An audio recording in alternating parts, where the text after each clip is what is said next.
Hello and welcome to our channel. For today's video, I'm going to teach you how to build on a Nether roof in Minecraft Bedrock. Before we get started, please don't forget to like and subscribe and click the notification bell for you to be updated to our latest tutorial videos. Without further ado, let's now begin. So to start with, you want to come up as high as you possibly can to start reaching the bedrock. And here you can find some bits grow higher like this, whereas others don't let you. You basically want to find the highest point possible and just basically keep breaking around to find that point. Now it looks like this bit will actually be our highest point here. So what we're going to do is we're going to drop some blocks down and we're going to throw some ladders down here. Can't actually place another portal to get back to the overworld like you can in Java. So if you do this, be prepared to die and make sure you don't have too many good items on you or you may lose it.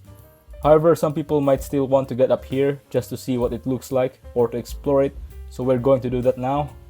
And start with, if you want to get a new ladder and you want to come all the way up to the top, your middle position on your coordinate should be 1, 2, 5. From here you want to look in the corner and we just want to spam ender pearls. And as you can see, we are adding tuk-tuk, but we're through. As you can see, it don't allows play unfortunately. It would be cool to have the same features as Java, but this is the way to get up here. So yeah, it's really cool being up here. If you found this video helpful, leave a thumbs up, share it to your friends, and hit the subscribe button. Thanks for watching and I'll see you soon in the next video.